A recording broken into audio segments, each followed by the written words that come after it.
the reason I got into this is I was going up to Columbia and said, why don't we have one of these in Frederick? And you pointed at me and says, yeah, would you like to be the director? And I just said, yeah. And I volunteered. I'm very glad I am.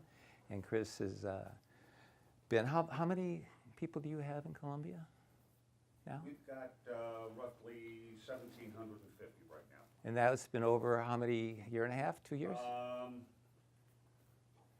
2 years. 2 years. Yeah. And right now, guess how many we have here in Frederick? Huh? 95. No, we have 102. 100. So we're going to catch you. But I look forward to that is yeah. Yeah, bring it on. Jerry, bring it on. Bring it on. But and then Baltimore's got about a couple thousand.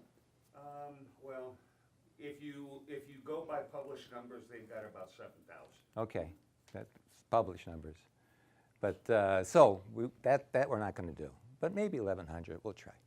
Anyway, let me just give you a 2-minute blurb on Startup Grind. They've been around about 8 years now. And it was very interesting. It started in Silicon Valley. The entrepreneurs were sitting around a lot of times exchanging stories about this and that and learning from each other. And they said, hey, this is a good idea. Why don't we kind of spread it out? And then over that 8-year period now, there's over 550, I believe now, Rick, chapters? 640. 640. That's why he's got 1,100 people, I got 100. There's 640 people, chapters around the world in the 500? 2.5 million community members, 640 chapters in 130 countries. You got it? So it's really growing. And we're lucky and very happy to have a chapter here in Frederick. And there's 3 basic things that really drive this. And one is education.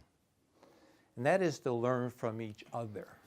And from what we're going to do today and the questions that we have, it is learning from each other. I am a strong believer that you can get up here and lecture about all the great things you got to do to be a leader, what you got to do to be an entrepreneur, and you get all motivated.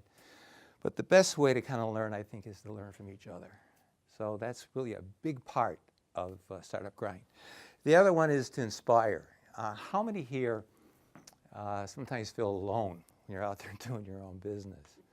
It can be very lonely. And to find out that you're with another group of people and you kind of just feel the energy from them and learn from them is to help you inspire. And the other thing, it is a networking thing, but it's not a card exchange. You start to see people get to know each other, they start to work with each other, and you don't know what kind of relationships kind of go from there. So those are the 3 things that really drive Startup Grind. And the last thing, though, is that we really want to, I want to just reinforce this. We really want to make this whole experience Frederick, and that's why we're doing what we're doing, changing some of the things that we're doing with the cards and with the other groups getting up here and kind of talking about what they're doing. So that's what we're all about. So now let's start the education part, and I would like to introduce to you Jon-Mikel. First of all, John is not J-O-H-N, it's J-O-N. Michael's not this, and then Bailey. Jon-Mikel Bailey from Wood Street Incorporated.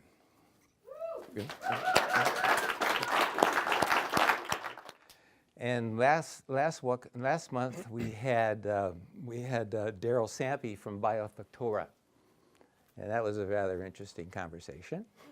And now we have John, which is definitely going to be an interesting conversation. And really, place is going downhill fast. Well, we knew that when you walked in, John. So we really the part I got to just tell you how John and I got this whole thing going, why the subject matter is enjoying going from entrepreneur to leader. We interviewed about 150 people for this. It was about 150 we interviewed, if you believe that. We interviewed, I met John, and when I met him to see if he would be our Startup Grind Fireside Chat person, I thought he was going to walk, he makes big, huge web design, big huge webs, right? Mm-hmm. And marketing, and I figured he's going to walk in with his computer and show all this wonderful, he didn't. Well, I think he's got brochures. He didn't walk in with any brochures. He just walked in by himself. And I said, where's your computer? And what did you say? I go light. I just bring a pad of paper. I don't need all that technology. Yeah, to him, he was selling, marketing himself in his philosophy, which was very cool. And I still haven't seen you with the computer. I don't own one. Don't. Okay, that's cool. And if no shares, no. Anyway, and then we were talking about, hey, what can we best make use of our time together? And he basically says, let's talk a little bit about, going from entrepreneur to leader and enjoying it. And the reason I bring that up is that in part of my own career, I've done programs where people from large corporations, small companies, go through a 3 or 4 day class where they kind of go from entrepreneur to leader. And we kind of break them up into groups at the beginning. We say, at this table here, you guys are entrepreneurs. 4 or 5 people at a table. At this table here, you people are leaders. And here's what your assignment is. What are the benefits of being an entrepreneur? And what's the downside of being an entrepreneur? That's just one table doing this. And the same with the leaders. What's the upside with being a leader? And what's the downside? Now, I asked you all a question. Which, between the entrepreneur and the leader, who had the most positive things about? Was it the entrepreneurs or the leaders? Pardon? Entrepreneurs. Yeah. Yeah, they always had the longest list. They had all these things about being it. And also the same thing with the negatives. So the leaders, outside of maybe making more money, there wasn't much to it. But how do you make that bridge from being something that you're really excited about, really feel good about? It's your creation. But now all of a sudden you got to manage, you got to lead. And so and then you say that you see them in these programs go like, yeah, this is difficult. Well, and John, to me, has got some answers, and that's what we want to kind of delve into today. Okay? So my first question to you, Mr. John, Okay.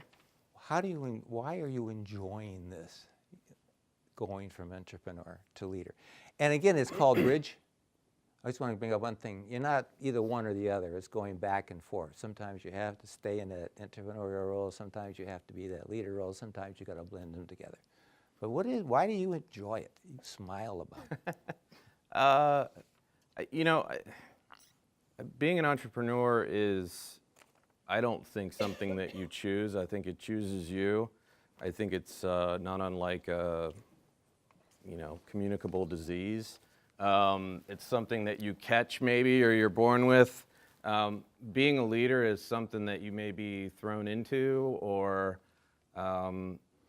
something that just kind of is happenstance. But for me, I've always known I wanted to start a company and own my own company, but I never knew that I wanted to also empower people to do a good job or work with clients to guide them through a process. And I think part of what I enjoyed so much about the bridge is that I didn't even realize it was happening. I think that I was so passionate about being an entrepreneur, but then I was so passionate about solving problems for my clients that the leadership sort of just happened. It was something that I had to find and explore and get comfortable with. And so for me, being an entrepreneur without having that leadership component would have me feeling sort of incomplete, if that makes sense. How did you, when you and I were talking, I said, what did you wake up one day and say, I want to go from an entrepreneur to a leader? Can you tell us your first experience of being an entrepreneur? Which I think is cool. So, I would say my first business, not necessarily registered with the state, was I ran a gambling ring in my 5th grade class during downtime. And it was very lucrative and profitable and really popular. I was playing little penny games, but then my teacher found out that we were doing it for money, and she shut us down. But how much money did you make? Oh man, we did it for a few weeks, and I think we were making like $5 a week, which 5th grade. That's great. And So I don't recommend that you encourage your kids to run gambling rings out of their 5th grade class, but for me, as silly as it sounds, there was always that desire to do my own thing, to own my own thing, to start that business. And I may have not have realized it at that point, but looking back, Yeah. it definitely was in me then too. So Yeah. Did you get in any trouble for doing that? no, actually we didn't, which I think is just a testament to my my selling abilities. way to sell myself out of getting in trouble for gambling in 5th grade. Yeah. This sounds really bad, but it's fun. No, where I grew up, that was part of the culture in the South Side of Chicago. It just started out very young, Yeah. gambling. But then after that, a little bit about how your next venture, and that was with the garden. Yeah, so I went to school. I got a degree in photography, and all through school, I was working at this place called Lily Ponds, and we were selling water lilies and getting water lilies, and I started building water gardens with a friend of mine. And so when I got out of school, there's not much you can do with a degree in photography. So maybe some people can. I wasn't finding anything, and so my friend and I just decided, let's start our own thing, and so we started building water gardens, some of which are still functional in the area. I've seen a couple of them. They're still running, and so he was really kind of nervous about it. I was just like, yeah, let's do this. It just seemed like a no-brainer for me. I was just ready and jumped in. We did that for a couple of years until I realized that I really don't like lifting heavy things because I have the back of an 80-year-old man, and seasonal work is really not my cup of tea, so sort of faded out of that. But that was my first real license with the state, let's start a business, let's make some money experience. And then after that? I sort of went on a journey of self-discovery, I guess you could call it, out of necessity. I got a couple different jobs, but I ended up getting a job selling phone systems for Lucent Technologies, and then I've always had this thing for marketing and advertising and design, and I've always had a feeling that I wanted to get into that industry, but I don't have the patience to sit behind a computer all day. So I ended up getting a job as a project manager for a web design firm in town here.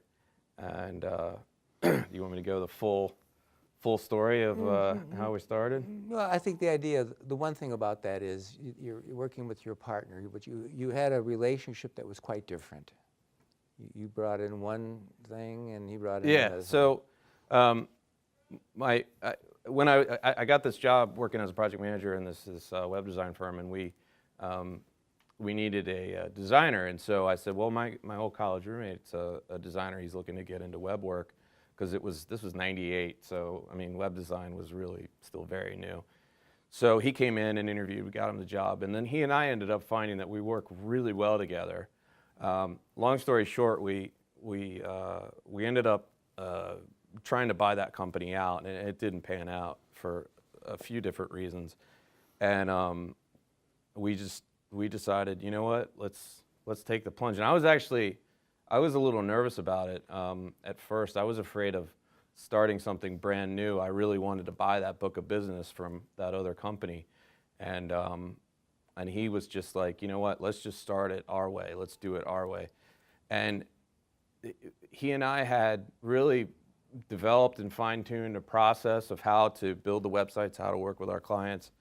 And we also realized that we work really well together, not because we're very similar, but because we're very different. And we complement one another. I'm very big picture, idea guy, kind of mile a minute. and he's very rigid, numbers, organized, and so we started this business, and we actually went 50-50 partnership, which most people think is insane, but 16 years later, it's still going really well. We're still friends, but I think for me, it was important to find somebody that was a compliment to me, as opposed to my previous business that I owned, where it was just a buddy, and we got into business because we were friends.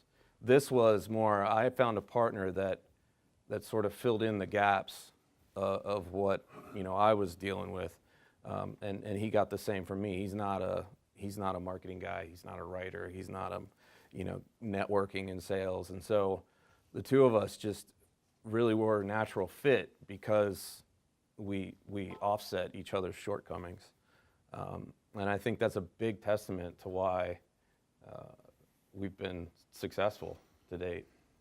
Well, when you mention shortcomings, what does that mean?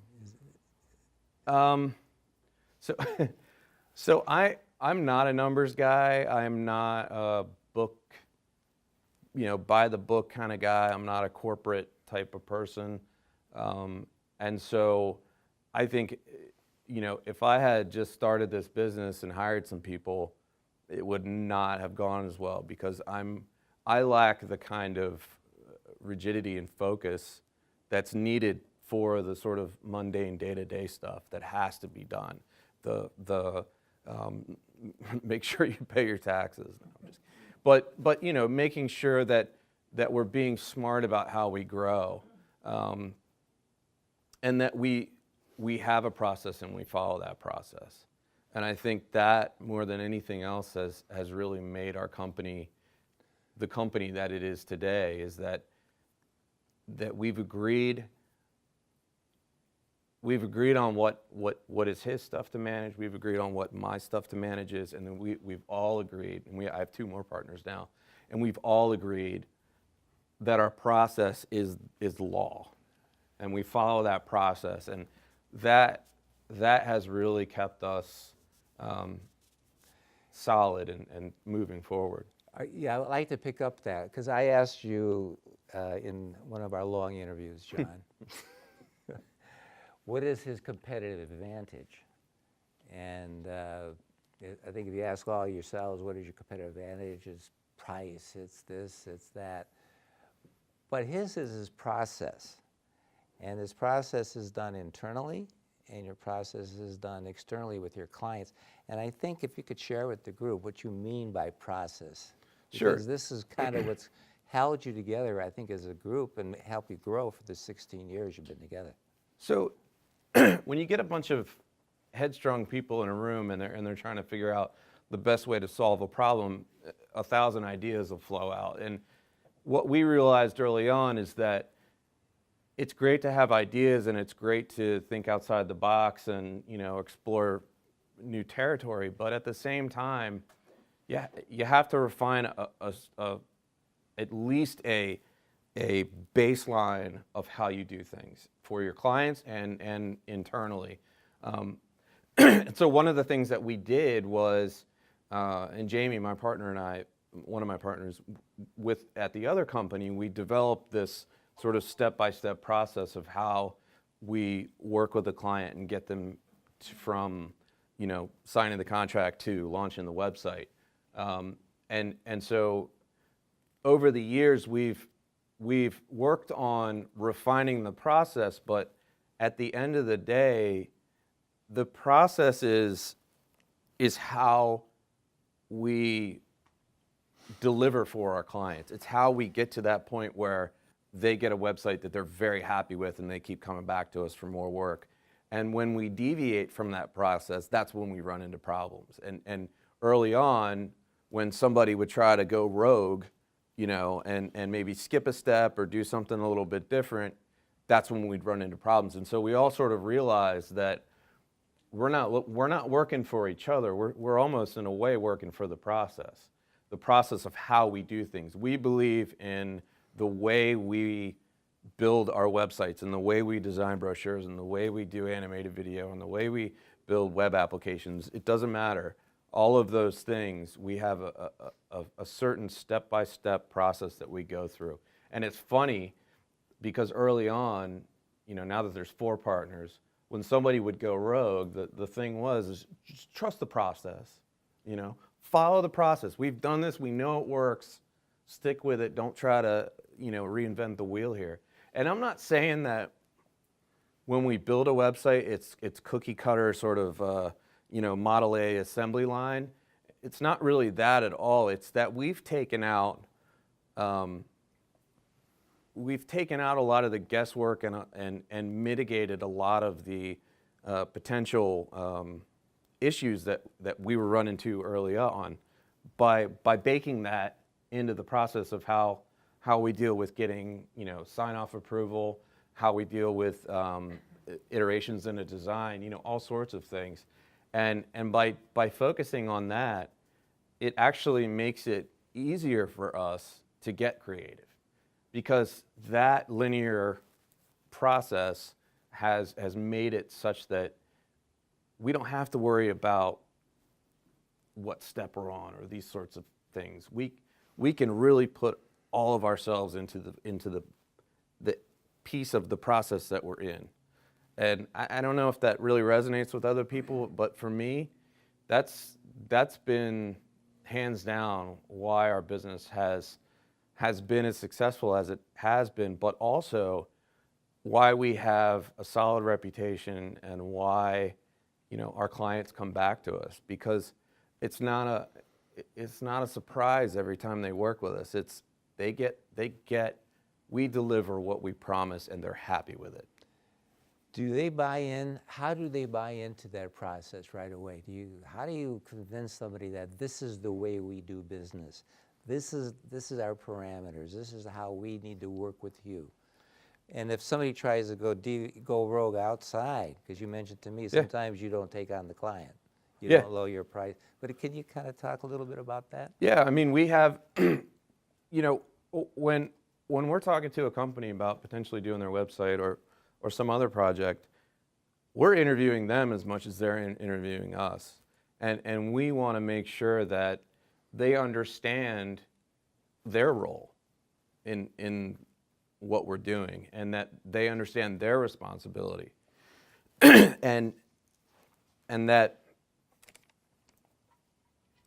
we have written down and detailed a way that we like to do things. And if they don't feel comfortable with that, or they ask for some different variation, we will explain to them, we've tried that, and here are the problems with that, and it doesn't end well normally, and we'd prefer not to.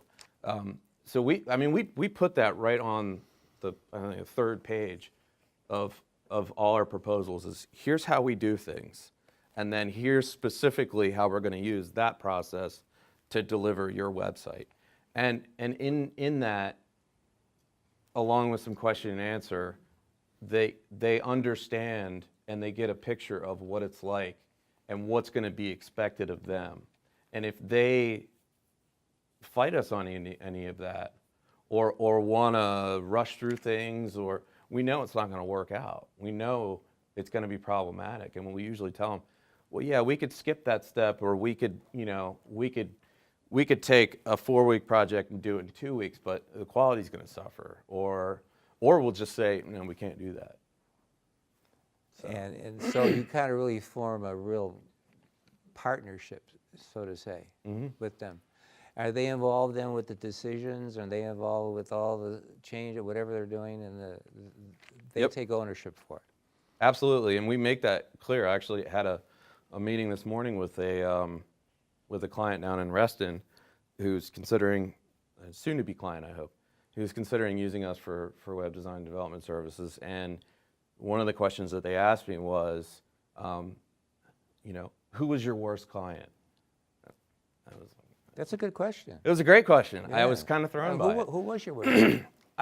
And the funny thing was, I was sitting there, and I was in the room, and Jamie and Derek from my company were on the phone, on the speakerphone. And I sort of paused for a second and I was like, Jamie, can you think of anybody? And we really couldn't think of any one particular client, but we could think of one particular problem that causes an issue in every single project that has ever had issues. And that is unresponsiveness and untimely delivery of what we need from our clients. And From their end. from their end. And the lady across the table just sort of thought about it for a second. She was like, yeah, I can see that. Because it's true. You know, we have a process, we have a timeline, we have a way of doing things, but we have to get certain things from the client in order for the project to be a success. Now, do they sign off on that process? They actually agree to this is how we're going to work with you Yep. and how you're going to work with them. Yep. There's no mystery about how the things are going to go. We've even have clients that are, you know, they'll say, well, what's next in the step in the thing? And I'm like, well, remember in the deliverables it says we're going to get to this. Oh yeah, that's right. And it dawns on them, oh yeah, you're doing what you told me you were going to do. Huh. So, you know, it takes out all the mystery, and they understand it's almost like a sacred pact that we have, that they know what they need to do, we know what we need to do, and if either one of those people screws up, then you got to just admit it, fix it, and move on. Yeah. Accountability is there. Here it is. Yep, we have accountability, Talk they about have it accountability. and move about it. Yep. Leave it there and Yep. learn from it. Mm-hmm. And do you both kind of learn from those experiences where they have those types of encounters? It's a great learning experience to me. Majority of the time. Some people just can't learn. Yeah, but, their you know. brain dead. They can't Yeah. help it, right? No, but the great thing about the way that we work is that no one's the bad guy. The only bad guy in the room is the process that we agreed to, the set of deliverables that we agreed to. That's the guy that gets really angry and throws things and yells and screams, and that's the guy that goes to you and says you're not doing your job. Because that's how we treat it. That's the bad cop. We're not going to come to you and yell at you and go, you need to do this for us. We'll say, well, if you can see we're at this step right now, so what we really need from you, based on what we agreed to, is this. And they're not surprised by that or, you know, put off by it. When you started the business, the process was the foundation at the beginning of the business 16 years ago? Mm-hmm. We actually had it written out. We had written out a step-by-step methodology that we were actually going to use to build a project management software that we were gonna, when we were with the other company. We had started talking to Jamie's brother, who's a serious nerd coder. Serious what? Nerd coder. Nerd coder. Code Ninja. He was going to build this software tool, and it just didn't work out. But we had, I remember when we did it. Jamie and I were sitting at my kitchen table, and we wrote it out. We wrote out how these projects should go, and in some ways, it was almost sort of a precursor to Agile. The way I don't know if you know anything about Agile development, but sort of a precursor to that. I'm not saying I invented Agile because I did not. I take no responsibility for that. But it was an iterative, not iterative, but it was sort of a sprints. Things were done in sprints. And at the end of the sprint, you get a sign off, you're great, you move on to the next sprint. And so I remember just sitting at the table and writing everything, oh yeah, and then this, and then this. So when we started Wood Street, you know, we went back to those ideas and said, all right, let's really iron this all out. And we finally finished that, and it was, and then we actually, just because we're all very visual people, we had a little chart, and it had little sticky notes, and it would sort of, this client's here, this client's here, was like a racetrack. So you saw the sprints right on that. So we just map it all out. But at the beginning, You're starting a new business, and you go in there with X number of dollars worth of, here's our price. Mhm. It doesn't quite fit into the process. Were you flexible on that, or did you say, well, we're new and...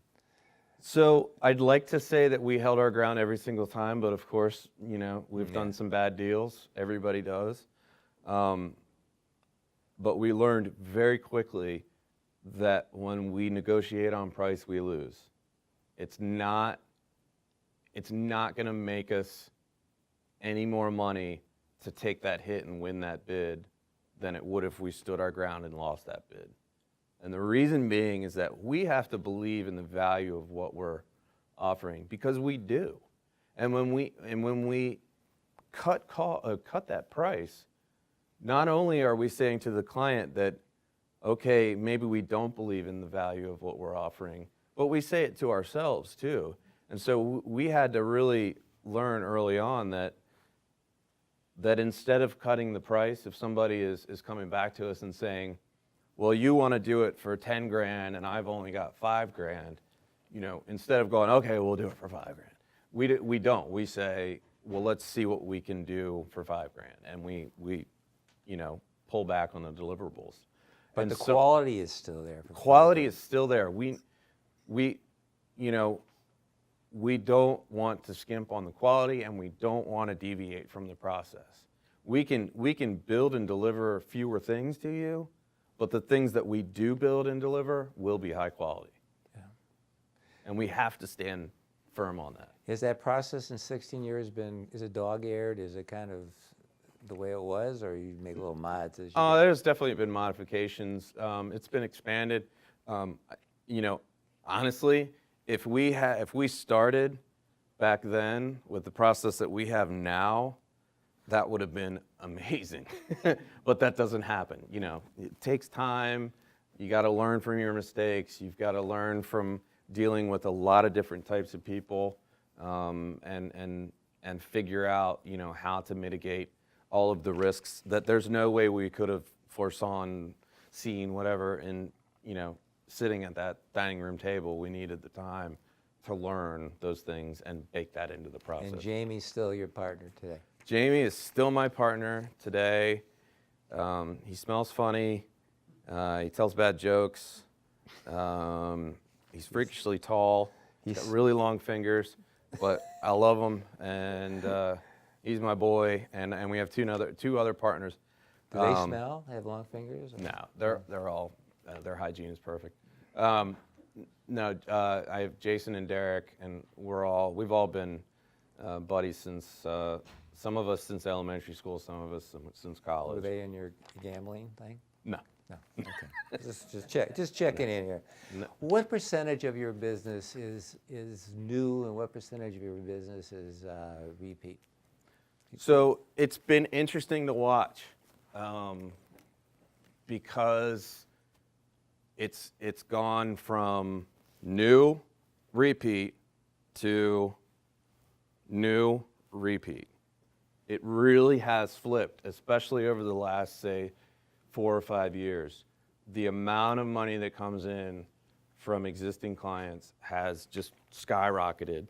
And I think the number of new clients has gone down because we don't network as much, we're not selling as much, because we're doing so much return business with the clients that we have. We don't have to go chasing we used to put miles and miles on our car. Jason and I used to drive to 5 or 6 networking events a week, just going out, meeting people, shaking hands. And now we get so much return business from our existing clients that we force ourselves to focus on making sure that we deliver for those clients, because they are a great source of business and referrals. Yeah. So that's a big part. They become your referrals. Yep. And they become new business. Yep.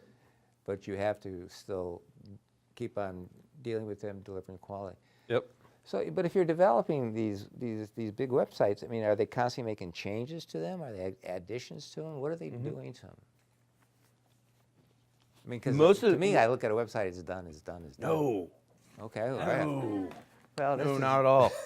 No, I you just should threw that out never- there. I you just should- threw that out there for a question. You should know that. never look at a website like it's done, because a website is a living, breathing thing. And I don't say that because I'm trying to get people to do, a bunch of hourly work with us. I say that because one of the things that we preach to our clients more often, just over and over again, is we're building you a website that is set up such that you can go in and make the changes yourselves and update content and write new content and post that content.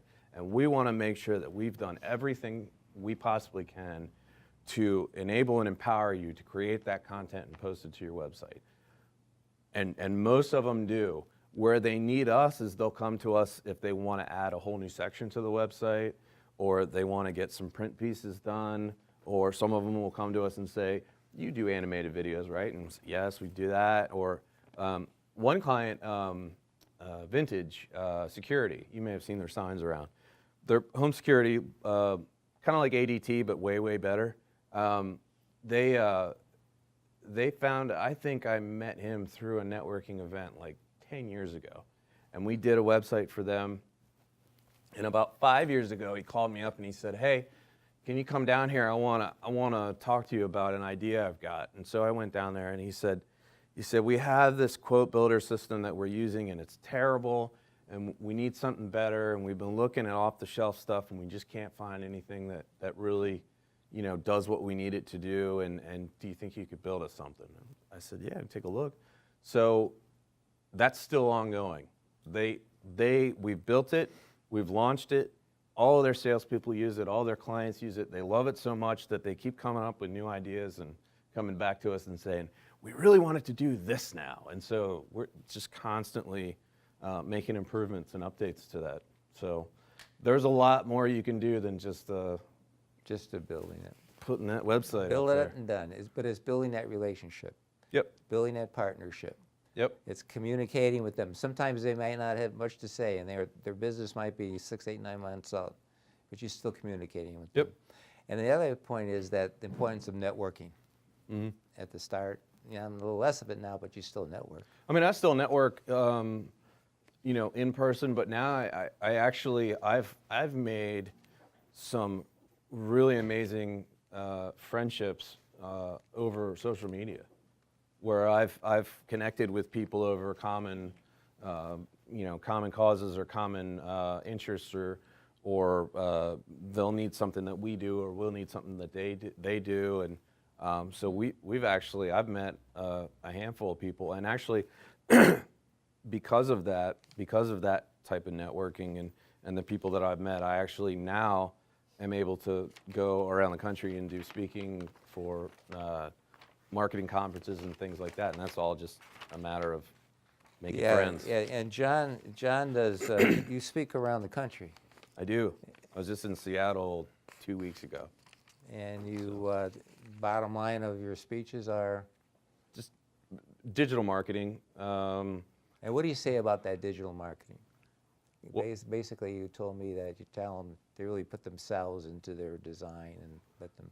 It's all about authenticity, and it's all about, I don't really remember what I said to you, but. Thanks a lot, John.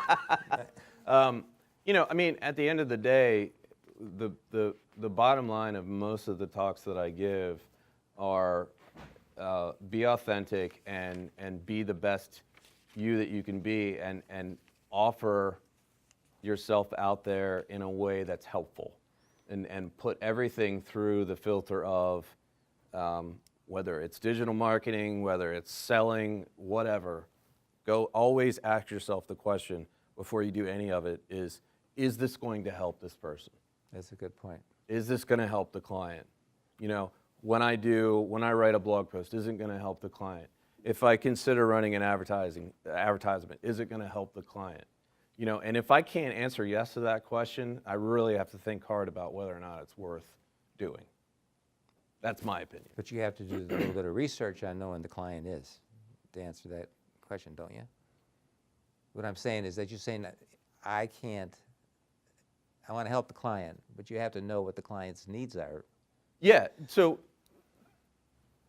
okay, so I see where you're going. So yes, you have to know what the client's needs are. And so for us to work with a client and deliver what they need, I have to do my homework, and I have to ask them some questions and do the research and figure out, who they are, who their competitors are, what their competitive analysis is, what their target goals are. Is that? You can't go in there without understanding who you're marketing to.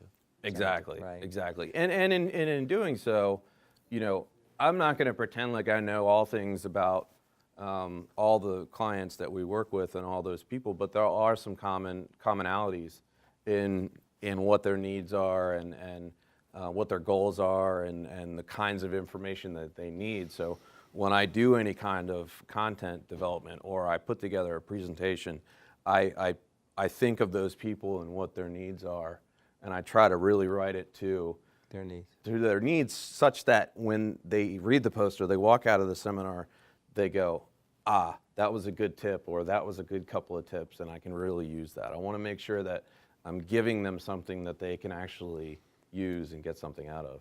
And you told me the most challenging interview you ever had was with this gentleman named Steve. Yeah. So I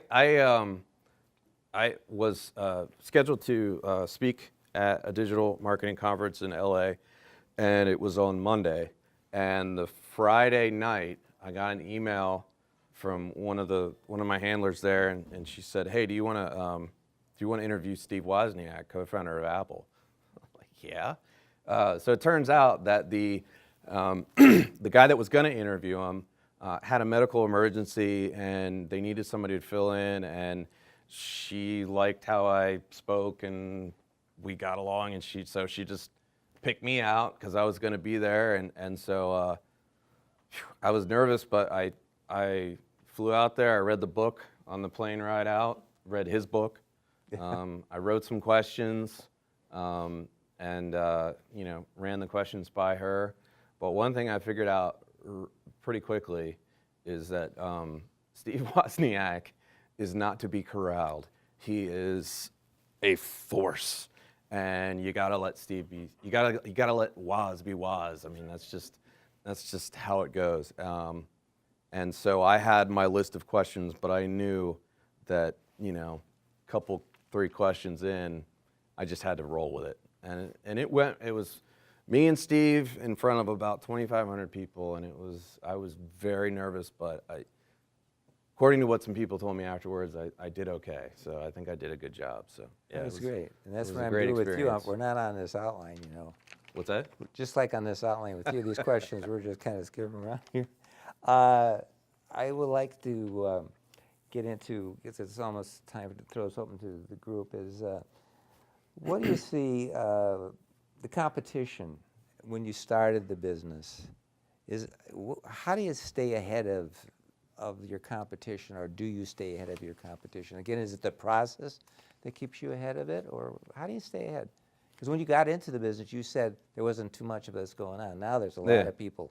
Well, the funny thing is when we started the company, I was at a networking event, and we had just started, literally like the month before, had incorporated and started, and I had a business card, and I handed a business card to this guy, and he looked at me and he goes, "Anybody can build a website." And I was like, "You're right. You're absolutely right." And 16 years later, we're still building them. So, I think the point I'm trying to make is that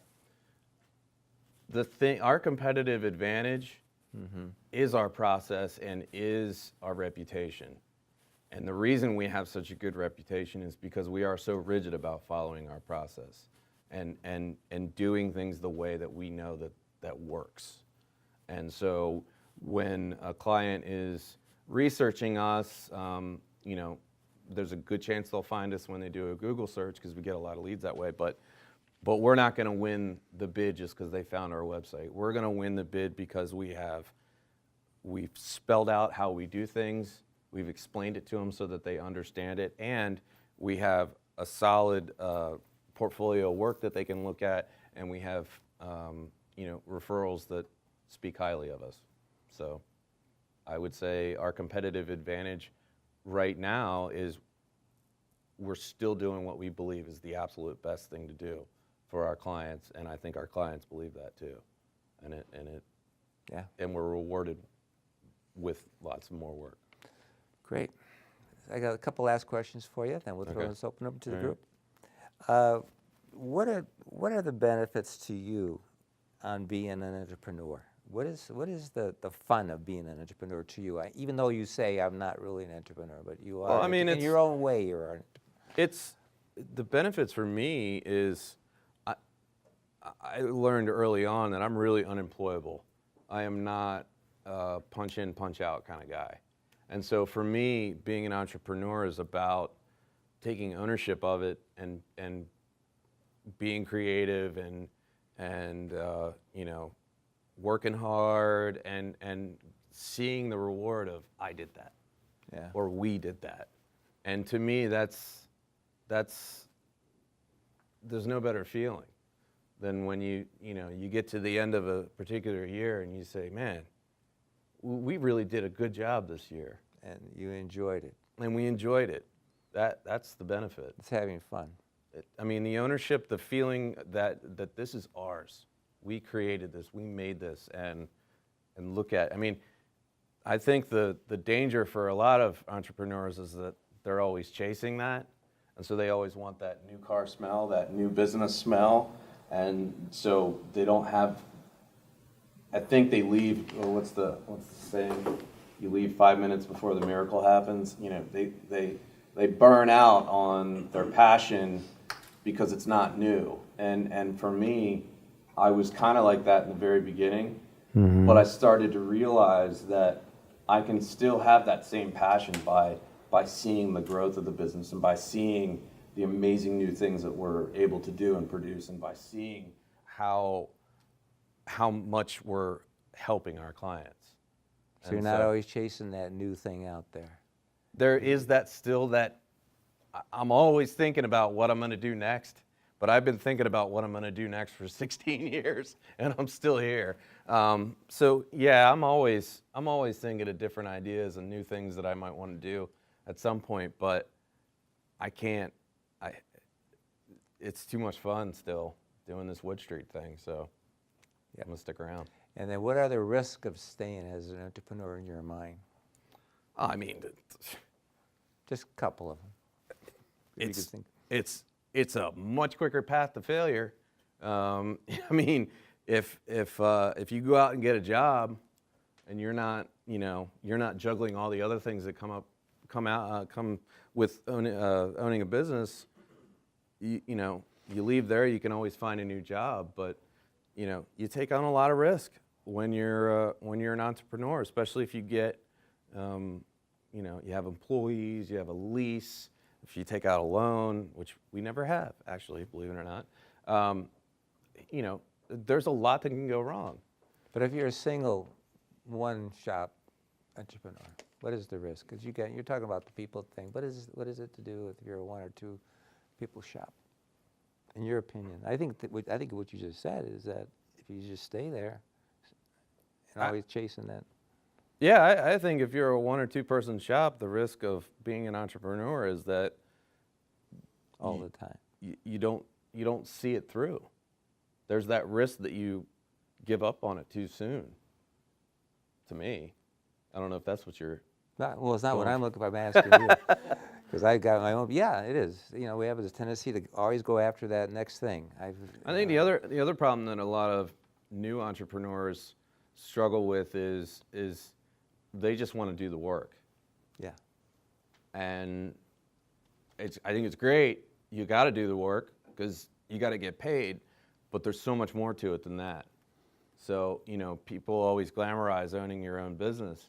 There's a lot of mundane, tedious crap you got to deal with on a daily basis. And, I think that's where you come to that fork in the road where you're either going to be entrepreneur, leader, or freelancer.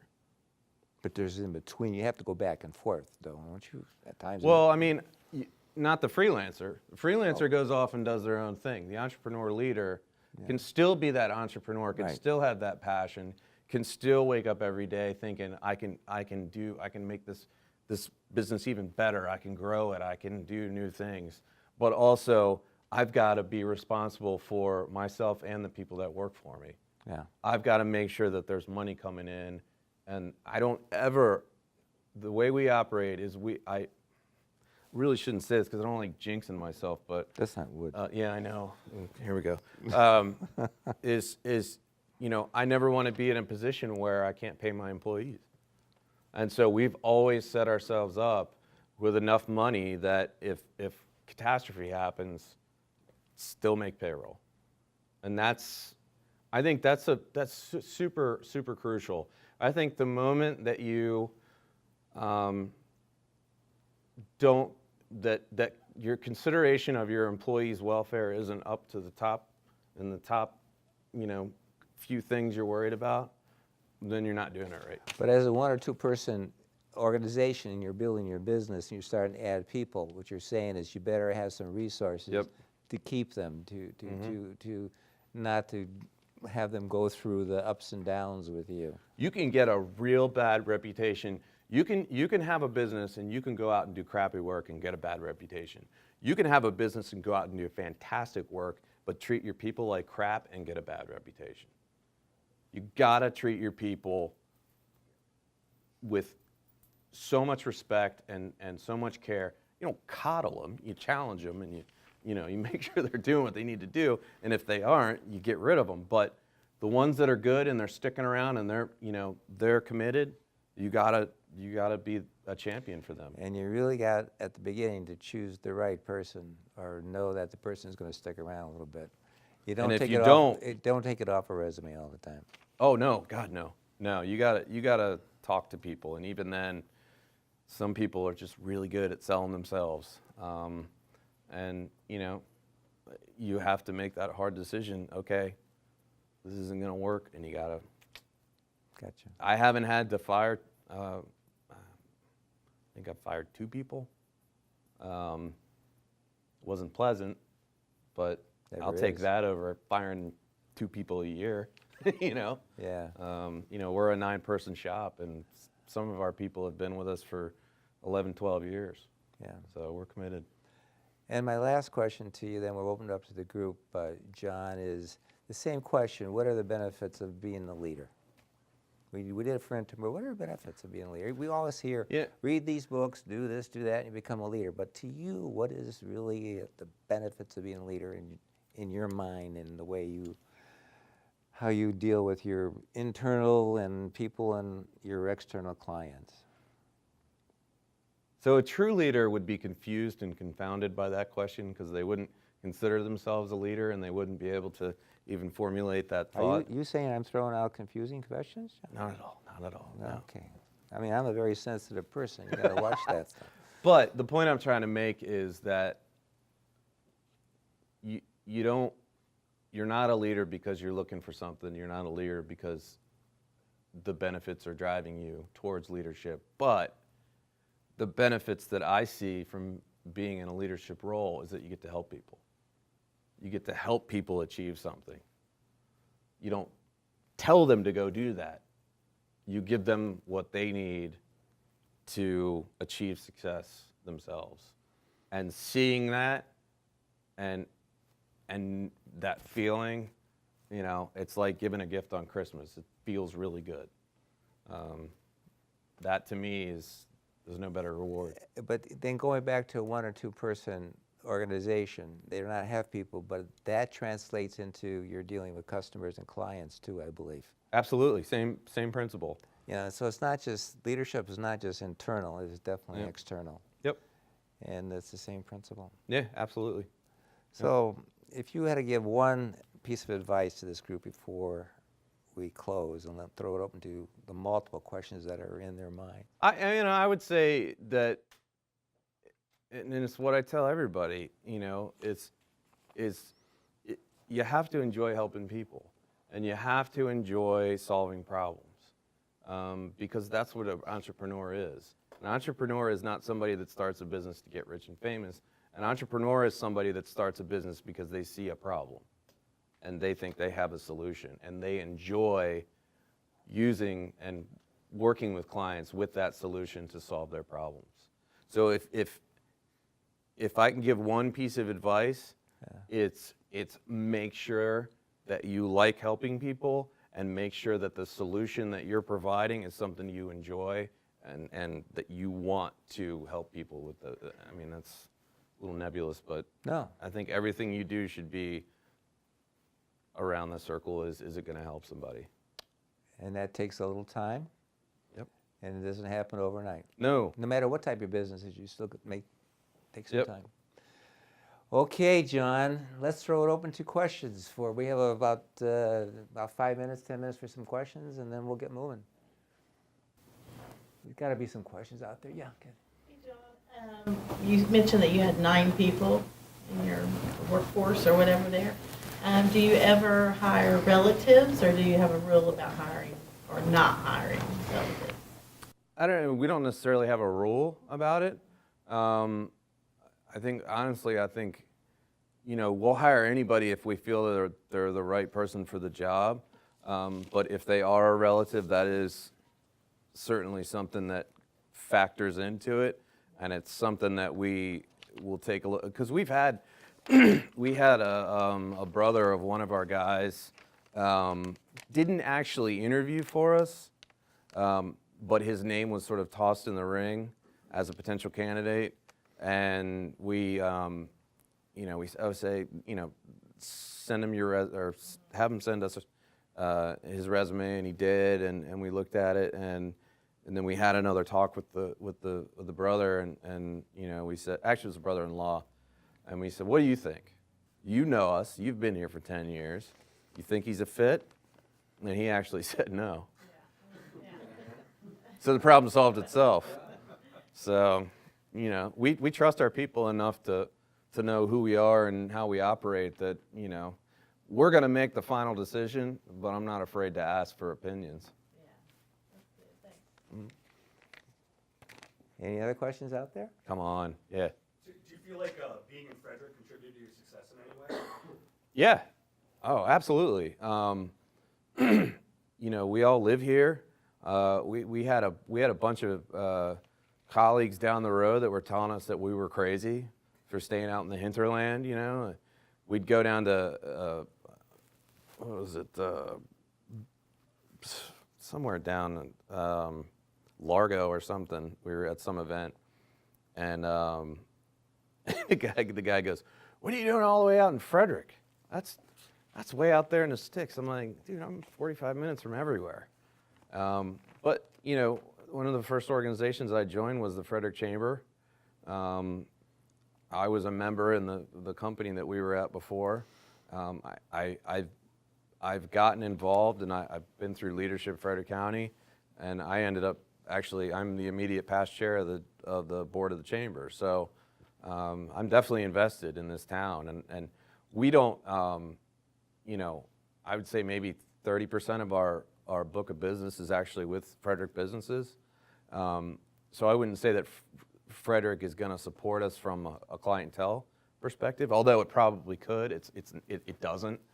But there's so much business community here, positive business community in Frederick, that for me, I can't imagine having this business in, no offense to Gaithersburg, but in Gaithersburg or Rockville. I just can't. It's not the same. I mean, look at this building, this town, this county. There's just so much richness here, and so much. I mean, Frederick is business. It's been business. It's got the oldest chartered chamber in the United States. I mean, this town it's old school and new business. So yeah. I could gush all night, but yeah, I absolutely love this town. I'm glad I started here. You know that. I love this town. It's great. Any other questions? Yeah, Sage. If you had to start over and just starting to hire for yourself, what would you do, that you've learned over the years to make sure that you onboard, I don't know, what you need? It's hard to kind of reimagine Wood Street in that light.